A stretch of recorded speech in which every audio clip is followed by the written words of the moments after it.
सबसे पहले मैं अपने तिपरा मोथा वॉरियर्स, YTF वॉरियर्स, TWF बुमा बदल वॉरियर्स, TCF और TISF वॉरियर्स को हम भाई बोलना चाहता हूं। आपने हमें सपोर्ट किया और आज एक छोटा सा चिकन पार्टी आज त्रिपुरा में सेकेंड लार्जेस्ट पार्टी बनके आ चुका है। लेकिन मैंने और एक चीज नोटिस किया है कि इलेक्शन के बाद हमारे बहुत लीडर्स लोग घर में बैठे हैं, उनको मालूम नहीं क्या करना चाहिए, बुबागरा का माइंड में क्या है। आज आपको बुबागरा क्लियरली बोल रहा है।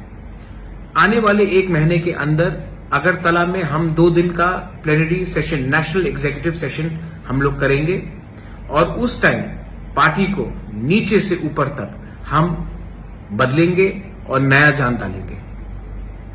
हम सब जानते हैं कि जब तक हमें हमारा constitutional solution for greater Tripura land नहीं मिलता है, हमें हमारा भविष्य, हमारा त्रिपुरा का भविष्य खतरे में है। आज भाषा खतरे में है, आज भविष्य खतरे में है, आज आइडेंटिटी खतरे में है, आज हमारा जमीन खतरे में है। आज हमें अगर कुछ मिलना है गवर्नमेंट ऑफ इंडिया से तो हमें एक आवाज में बात करना पड़ेगा।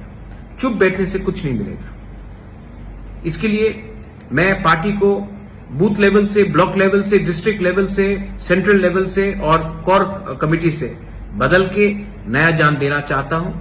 मैं देखना चाहता हूं कि ये एक महीने के अंदर आप लोग क्या काम कर रहे हैं। इसके लिए मैं अपने block presidents, booth presidents, district presidents, MDCs, EMs, MLA सब लीडर्स को बोलना चाहता हूं कि अपने एरिया में आप अगले एक महीने के अंदर प्रोग्राम कीजिए, ज्वाइनिंग कराइए और पार्टी को स्ट्रांग कीजिए। गांव में जहां में पानी का प्रॉब्लम है वहां में जाकर हेल्प कीजिए, लेकिन अपने आप को ग्राउंड में लाइए। ये मेरा स्ट्रिक्ट ऑर्डर है आपको। आपको बनाया है हमारे त्रिपुरा ने, आपको बनाया है हमारा त्रिपुरा का वोट में, और आपका ड्यूटी बनता है कि आने वाले दिन में आप अपने दफा के साथ खड़े रहे, ना कि नेता बनकर आराम से बैठे। जो लोग सब जोनल चेयरमैन से, जो लोग जोनल चेयरमैन से, आपको ये जगह आज मिला है कि आप अपने दफा के लिए काम करें। ये कॉन्ट्रैक्टगिरी का जगह नहीं है। तो मैं देखना चाहता हूं कि आप एक सिंपल वर्कर बन के काम कीजिए। आने वाले एक महीने में तिपरा मोथा पूरा पार्टी को चेंज करेगा, जमीन से ऊपर तक रिस्ट्रक्चर करेगा। जो लोग काम करेंगे, जो इसने काम किया है, वो पार्टी में उनको जगह मिलेगा। लेकिन जिसको पोस्ट मिलकर वो कुछ नहीं कर रहा है, जिसने दूसरे पार्टी को हेल्प किया है, उनको आइडेंटिफाई करके पार्टी से मुक्त किया जाएगा। ये मैं आपको क्लियरली बोल रहा हूं क्योंकि आने वाले धनपुर इलेक्शन में, आने वाले लोकसभा इलेक्शन में तिपरा मोथा को क्या स्ट्रैटेजी लेना चाहिए, ये हमको डिसाइड करना है। पार्टी में क्या नया जान डालना चाहिए, ये हमें डिसाइड करना है।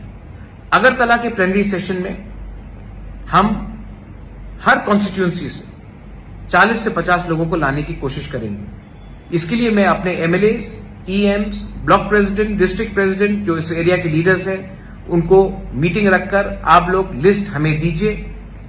2 दिन तक उनका खाना पीना रहना का खर्चा मैं देखूंगा। लेकिन तिपरा मोथा को एक ऐसा पार्टी बनना है जो अपने देश के लिए, अपने दफा के लिए फाइट करेगा, ना कि तिपरा मोथा को दूसरी पार्टी जैसा बनना है जो इलेक्शन जीतने के बाद चुप बैठ जाता है। मैं जमीन में आकर फाइट करने के लिए तैयार हूं और मुझे वॉरियर्स चाहिए। और वॉरियर्स वही होता है जिसके अंदर कमिटमेंट होता है। वॉरियर्स वो नहीं होता है जो सिर्फ इलेक्शन के टाइम भाषण देते हैं और तब बैठ जाते हैं। मैं फिर से अपने MLAs, block president, district president, central committee members, core committee members, सबको, जोनल चेयरमैन, सब जोनल चेयरमैन, सबको बोलना चाहता हूं कि आप अपने एरिया में जाइए, कॉन्स्टिट्यूंसी में जाइए, मीटिंग रखिए और हर कॉन्स्टिट्यूंसी से मिनिमम 30 से 50 लोग, TWF, YTF, तिपरा मोथा, TCF, बुरुई बदौल, TISF, सबसे मैं मेंबरशिप, मैं चाहता हूं कि वो लोग इस फर्स्ट नेशनल एग्जीक्यूटिव जो अगरतला में होगा उसमें अटेंड करें। 1000 हो, 1200 हो, मुझे परवाह नहीं है, लेकिन उनको आना चाहिए और उनको अपना दिल का बात रखना चाहिए। और मैं भी अपना दिल का बात उस दिन रखूंगा। I wish all of you all, आप सबको, मैं आपको प्यार करता हूं और आपको एक ही बात बोलना चाहता हूं, हमारा काम खत्म नहीं हुआ है। हमारा मूवमेंट खत्म नहीं हुआ है। जब तक कॉन्स्टिट्यूशनल सोल्यूशन हमारा ग्रेटर त्रिपुरालैंड हमको नहीं मिलता है, हम लोग चुप नहीं बैठेंगे, आराम से नहीं बैठेंगे। जाइए, जाइए और गर्व से कहिए that we are proud to be a Tiprasa. जाइए और गर्व से कहिए कि ये पार्टी दूसरे पार्टी से अलग है। जाइए और ये पार्टी को अंदर से बदलिए, क्योंकि ये पावर आपके पास है। ये पार्टी आपका है, ये पार्टी जाति का है, और ये जाति को अगर हमें उठाना है तो हमें नेक्स्ट जनरेशन, हमारा भविष्य के बारे में चिंता करना पड़ेगा, और ये तभी होगा जब हमारा थांसा रहेगा। बेलाइनो हम्बाई खुलुंका।